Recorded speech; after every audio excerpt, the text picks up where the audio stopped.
محمد کے لوگ ہمارے علاقے سے گزرتے ہیں اور ہم کچھ نہیں کر پاتے.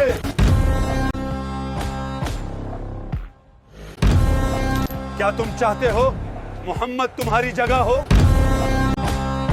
کعبے کے بالکل پاس ایک لاش لٹکی ہے اور پھر بھی دشمنوں کا غصہ ٹھنڈا نہیں ہوتا. پھر کچھ ظالموں نے کہا اس لاش کو بھی چین سے لٹکنے نہ دو. تیر چلے نیزے چلے. یہ سب شروع ہوا تھا جنگ بدر سے. حضرت خبیب نے جنگ بدر میں جس مشرک کو قتل کیا تھا اس کا نام تھا حارث بن عتیق. یہ قریش مکہ کا ایک سردار تھا اور اسلام کا سخت دشمن تھا. جنگ بدر شروع ہوئی. ہر مسلمان نے اپنی جان اللہ کے حوالے کر دی. حضرت خبیب نے مقابلے کے دوران حارث بن عتیق کو اپنی تلوار سے قتل کر دیا. یہ قتل قریش کے لیے بہت بڑا جھٹکا تھا. قریش کے کئی سردار مارے گئے. قریش کے دل جل رہے تھے لیکن مدینہ تک سیدھا ہاتھ نہیں پہنچ رہا تھا. حارث بن عتیق کا قتل اس کے گھر والوں کے لیے ذلت اور غم بن گیا. بدر کے بعد قریش انتقام چاہتے تھے. بدر کے واقعات کو فراموش نہیں کیا جائے گا، لیکن سیدھا مدینہ پر حملہ ممکن نہیں تھا. اس لیے چال اور دھوکے کا راستہ چنا. بنو لہائن کا قبیلہ ظاہری طور پر اسلام کی طرف مائل دکھتا تھا لیکن اصل میں یہ قریش مکہ کے پرانے دوست اور ان کے قرضدار تھے. اس کے پیچھے قریش کا اشارہ اور مال تھا. یہاں سے پلان تیار ہوا جو بنو لہائن کے سردار نے بنایا. اسی دوران بنو لہائن کے سردار ایک مجلس میں جمع ہوئے. رات کا وقت، آگ جل رہی ہے، لوگ غصے میں ہیں. ایک سردار کہتا ہے محمد کے لوگ ہمارے علاقے سے گزرتے ہیں اور ہم کچھ نہیں کر پاتے. دوسرا کہتا ہے تلوار سے مدینہ کو چھیڑنا پاگل پن ہے، ان کے پاس اب لشکر ہے. مجلس میں ایک چالاک آدمی بیٹھا ہوتا ہے. وہ کہتا ہے محمد کے لوگ ایک چیز پر کبھی شک نہیں کرتے، وہ ہے دین کی دعوت. اگر ہم قرآن اور تعلیم کے نام پر انہیں بلائیں وہ خود اپنے لوگ بھیج دیں گے. مجلس خاموش ہو جاتی ہے. تب سمجھ جاتے ہیں یہ اسلام کی کمزوری ہے. ان کا ایک اور سردار بولتا ہے قریش بدلہ چاہتا ہے. اگر ہم زندہ صحابی پکڑ کر لے آئے تو قریش ہمیں سونا دیں گے. پھر ایک سردار کہتا ہے کتنے لوگ مانگے جائیں؟ دوسرا کہتا ہے زیادہ مت مانگنا، 5-10 کا قافلہ. اب صحابہ کو راستے میں پکڑنے کی جگہ طے ہوتی ہے. ایک سردار کہتا ہے کہاں پکڑنا ہے؟ دوسرا کہتا ہے راجے کے پاس، وہاں پانی ہے، وہ ضرور رکیں گے. راضی کے مقام پر تیر انداز پہلے سے چھپا دینا. جب رک جائیں گھیرا ڈال دینا. جب نبی کے ساتھی پکڑے جائیں تو کہہ دینا ہم قتل نہیں کریں گے، صرف قید کریں گے. اب مدینہ جانے والوں کی ٹریننگ شروع ہوتی ہے. جو لوگ مدینہ جانے والے تھے انہیں سمجھایا گیا معصوم بننا، قرآن کا نام لینا،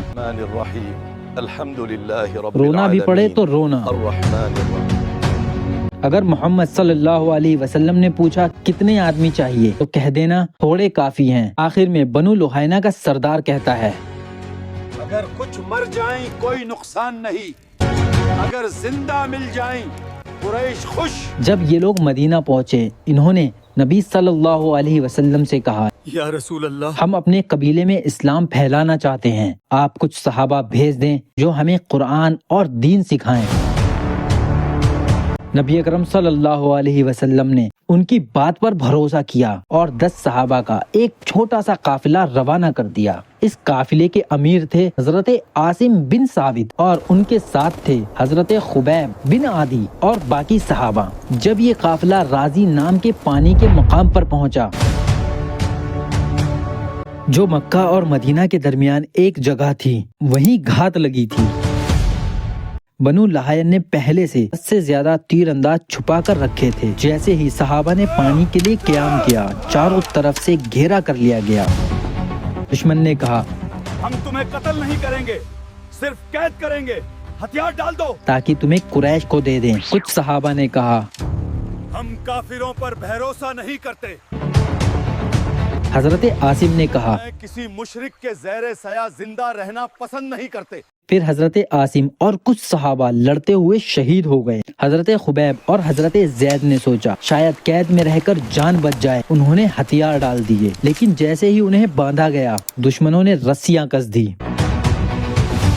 دھکا دیا، ذلت کے ساتھ لے گئے۔ اس وقت حضرت خبیب نے کہا یہ تو دھوکہ ہے، اب ہمیں یقین ہو گیا کہ یہ ہمیں قتل کریں گے۔ بنو لحائن نے حضرت خبیب اور حضرت زید کو مکہ لے جا کر قریش کے ہاتھ بیچ دیا، کیونکہ قریش اپنے مرے ہوئے لوگوں کا بدلہ لینا چاہتے تھے۔ حارث بن عتیق کے گھر والوں نے ہی حضرت خبیب کو خریدا، صرف اس لیے کہ اپنے باپ کا بدلہ لیں۔ حضرت خبیب کو زنجیروں میں باندھ کر ایک عورت کے گھر میں رکھا گیا۔ اس عورت نے بعد میں گواہی دی، اللہ کی قسم میں نے خبیب سے زیادہ پاک اور صاف اور اللہ سے ڈرنے والا آدمی نہیں دیکھا۔ ایک دن اس عورت نے دیکھا مکہ میں انگوروں کا موسم ہے، لیکن حضرت خبیب کے ہاتھوں میں تازہ انگور ہیں۔ وہ حیران رہ گئی۔ آخر وہ دن آ ہی گیا جب قریش نے اعلان کیا، مکہ والوں، آج خبیب کو پھانسی دی جائے گی۔